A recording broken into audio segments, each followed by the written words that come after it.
Hello and welcome to my video for the top 10 best moments of the series Asia. And without further ado, let's just dive in. So number 10, I've got the Sika deer. I knew there was deer in the city in Japan, but I didn't know the full extent of it. It was really weird seeing the deer mingling amongst the people, kids petting fawns and stuff like that. But the best part of that sequence was the deer fighting. So we see one deer that's had its antlers removed and another that hasn't, going head to head. And that was just something I didn't expect to see. What was even more unexpected was the fact that the deer that had its antlers removed won the fight. It did a really good job of showing you that strength is what matters in these situations. The weaponry, while important, isn't as important as just being the strongest male there. That was really good. I expected that sequence to be interesting. I didn't expect it to be as good as it was. At number 9, I've got the snakes catching fish. So this was just comedy gold. This was the funniest sequence in the series by a country mile. I was expecting that something a bit more high octane, just from the little snippets we got of it from the trailer. But no, comedy gold, great stuff. The snakes trying to catch the fish was great because they just couldn't catch any for the longest time. And when they did start catching them, the fish they were going for were just massive. They were like bigger than the snakes in some cases. Just really funny stuff. This is one of the sequences that stayed with me the most from the series, just because it was so funny. And yeah, I really liked it. And number 8, from the same episode as the last two, is Raja the elephant. So Raja the elephant, another sequence that was kind of funny. It was just really interesting though, seeing this one elephant who was holding people up to extract a toll from them in order to let them past.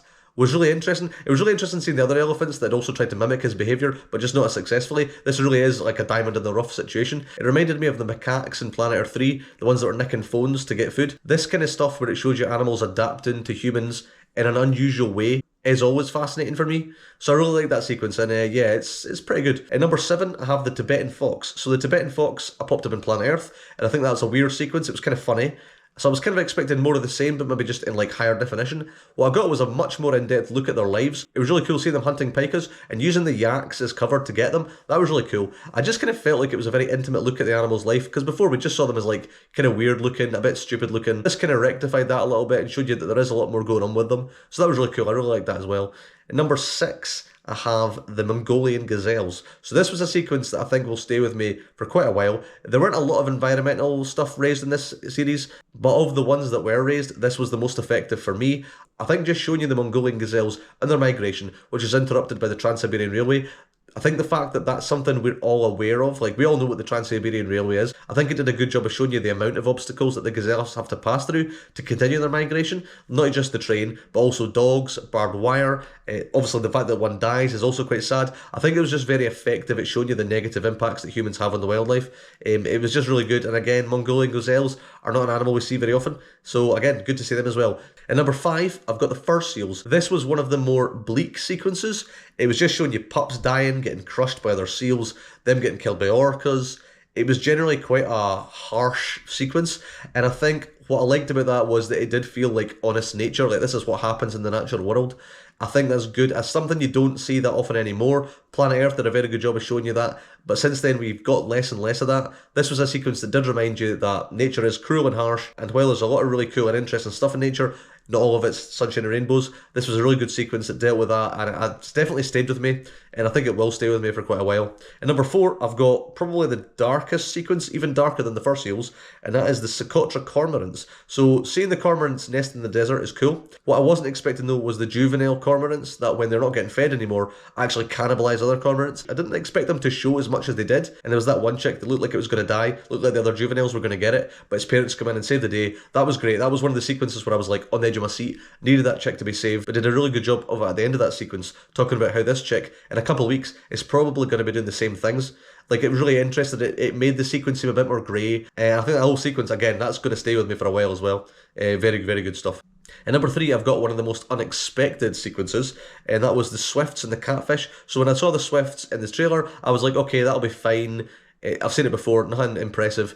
No, completely wrong. Showing you the swifts land in the water and getting attacked by catfish was amazing. Didn't expect that. Another really high octane bit. To be honest with you, this is the most high octane sequence in the series. The fact that we don't get a great look at the catfish made them seem more mysterious and scarier as well. Very effective stuff. It was just a really good sequence. It totally caught me off guard. Was not expecting it at all. And it was episode 2. And it stayed with me for weeks now. So, pretty good stuff. Again, a really good sequence. And number 2, I have the most emotional sequence of the series for me. That was the brown bear family. So brown bears, we see them a lot. We see them catching salmon a lot. We see them try to look after their cubs a lot. So this sequence was really nothing new, but it was the best version of all of those things for me. Showing you that one cub that was just not going to make it. And I feel like in a normal circumstance, you'd see the mother just leave the cub to die. Not this time. She could see the moment where she looks at her cub and goes, nope, not going to happen. I'm saving this cub. And running into the water to desperately try and catch the salmon. You really feel the desperation, which made it just so much more emotional. The investment I had in this sequence was even more than the Swifts. Like, it was pretty tremendous. I think at the start of the sequence, I was like, okay, this is going to be a good example of showing you how, difficult nature is and not everything makes it. Despite what I said about the fur seals and how much I liked that, because it was an honest portrayal of nature, I'm very glad that they went a different route with this, and I'm glad they showed you the mother at least trying to save the cub. Great stuff. Again, it was a sequence, again, I had no real anticipation for. I was like, okay, I've seen bear families before. Nothing impressive. Completely caught me off guard, and it was my second favourite part of the series. So my pick for the number one best moment of the series, for me, was an animal that I've always wanted to see more of. I've only seen little bits of it before the series, and that was the Baikal seals. So Baikal seals, I've always interested in me because they're the only freshwater seals in the world. I don't really know anything about them, and until the series came out, I'd only really seen snippets of them in Planet Earth. This was a great sequence. Not only did we get a very in-depth look at them, I just wanted to see more of them in HD, and we got that. But what was even better was showing you really interesting behaviour. The fact that the pup got trapped under the ice. I feel like the top four sequences in this series were ones where I just needed something to be saved. We see the mother come and save the seal pup, but to get it to actually breathe underwater under this massive trek they've got to get to the open water, it breathes bubbles to create an air pocket for it. I didn't know that happened. I've never heard of that before in my life. It doesn't seem like it happens anywhere else in the world. No other seal species have been observed doing this. It's just so cool. Again, I had no clue about it. I was honestly just hoping to see an animal I've always been interested in, just a little bit more of them. I wasn't anticipating any real fascinating behaviour, but the fact that we got that was great. And it's the sequence that has stayed with me the most from the series up to now. So very good stuff. Overall, this series is good, I felt. I feel like while I think there was a lot of episodes that weren't as great, the ones that were had quite a lot in them, and most of the sequences that pop up in this list were from the same episodes, I think.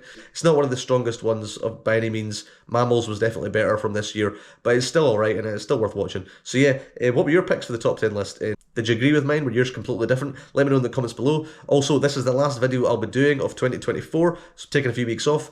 But yeah, I'll see you in the new year, and as ever, feel free to let me know what you want me to talk about next. And as ever, feel free to like, comment, and subscribe, or don't if you don't want to. Perfectly fine. I will see you in the new year, and goodbye.